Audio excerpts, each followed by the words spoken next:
Police officers of Reddit, who's the smartest criminal you've ever encountered? This was in the late 90s, early 2000s. A guy in my dorm came to school solely to deal drugs. He took out student loans, registered for a bunch of 300-person freshman survey courses where he would never be missed, then literally never went to class. All he did was go to raves and concerts and keggers and sell party drugs. After the first semester, he was suspended. He wrote the usual "I was young and dumb and in over my head" sob story and got put on probation for a semester.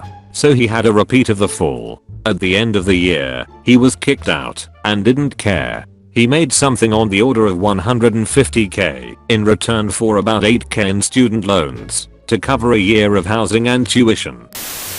There's a small tourist town where I grew up that is divided in half by a big river. The only way between the two sides is over a long bridge, unless you go all the way around another mountain pass. These guys called in like 2-3 bomb threats to a posh hotel on one side of the bridge. I think they even left some dummy packages. All the police went across the bridge to do crowd control, etc. The guys then called in a bomb threat on the bridge and started robbing stuff on the other side. The police couldn't be positive the bomb threat was real or not and hesitated long enough to give the thieves a head start.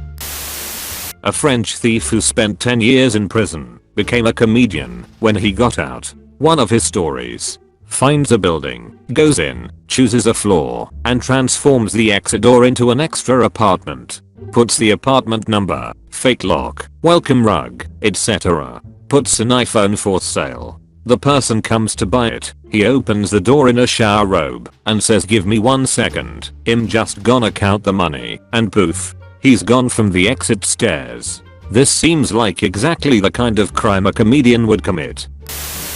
I heard about one person that pulled a shoplifting scam on a large, popular and well-known US retail store. They walked in with some cheap nylon product. To get one of those, I walked in with this stickers they used to put on returning merchandise. The sticker easily peeled off the product and damaged.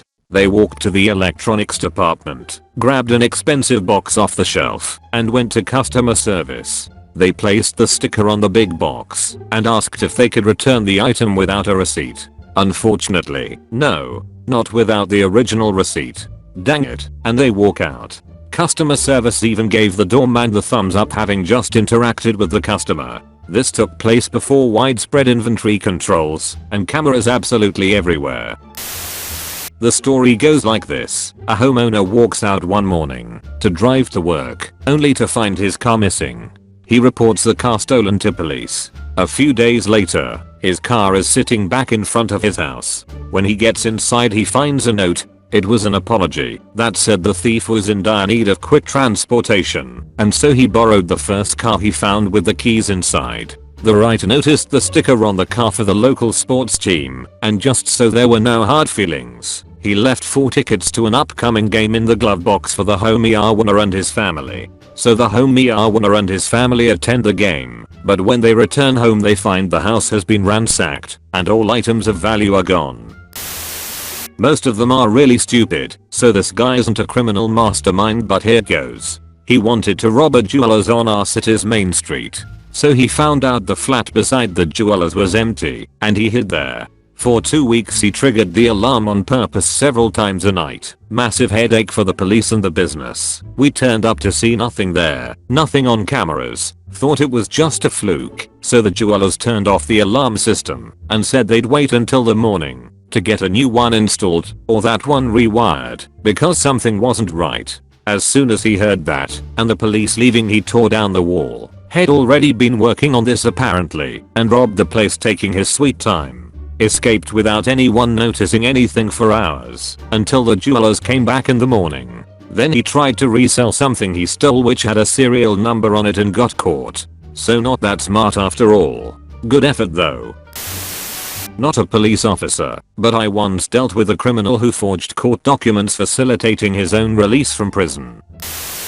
Worked at a jail. After getting off work, I watched an ex-inmate, homeless, being released. He walked over to a patrol car, looked me in the eye, and he elbowed the window in. He was walked back to the entrance and rebooked in. It was middle of January. He didn't want to get too cold. Well, there was this one guy, we'll call him Jack. Now, Jack stole stuff, but also involved a lot of people. One time, he was planning to steal a whole bunch of cars, all luxury cars. So what he did was he got his people to call 911 from all different places and countries to tell them that car theft was taking place in multiple places. He also only used a few people each time, so it was different voices, people, locations, etc. So the police went each time until he actually did the crime. Then no one came. He was never caught. When the owners of those cars came, the police didn't believe him. Probably someone who committed a crime I never solved. With that being said, I had a guy use a sledgehammer to smash his way through a wall at a Best Buy and steal a bunch of phones and cameras. He was smart enough to wear gloves and a face mask and not touch anything he didn't have to. Alarms didn't go off until he exited out the back door, which the alarm company gets after a minute or two and takes them like 3 or 4 minutes to call into us, giving him a good 5-minute head start, so he was probably a few miles away before we got dispatched to it. He clearly scoped out the area before doing his deed too. Smart dude. A guy, let's call him Dave, I worked with told this story. He was working at a Mercedes dealership. He was sitting at his desk when this well-dressed gentleman comes in and asks if he could test drive a specific car that was parked out front. It was also a busy day. Usually they are allowed to let people test drive by themselves after they have taken some form of a deposit or something. Maybe the official ID or something. Not really relevant. So Dave gives out the keys. The guy goes on his test drive and comes back a reasonable amount of time later. He walks in and hands off the key, gets his deposit / whatever back. This was about closing time, even possibly on a Friday. Everything is in order. Fast forward to the next business day. Dave's boss walks in and realizes that one of the Mercedes out front is gone. Dave has to explain that the car was returned and that they have the key and everything. Turns out the criminal didn't test drive. He drove somewhere to create a replica of the key and gave that replica back to the desk. He kept the real key. That smart son of a bitch.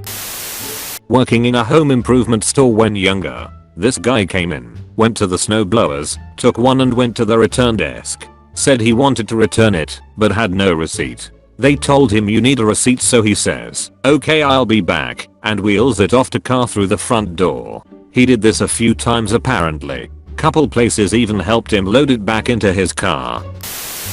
A friend of my brother moved to Israel where for a period of time it was acceptable to drive with an American driver's license. He was pulled over for speeding, and when asked for his license, gave the officer his Costco card. Costco is a membership-based retail warehouse in the US and a few other countries. The exchange apparently went something like this. Officer, Costco? What is Costco? Friend, it's the state I'm from. Officer, that sounds made up. Friend, there are lots of states you probably haven't heard of. Have you heard of Arkansas? How about Idaho? Officer, I guess not. Friend, well, I'm from the small state of Costco. The officer didn't have a response and wound up writing the ticket to someone with a Costco driver's license. Friend framed the ticket and still has it hanging on his wall.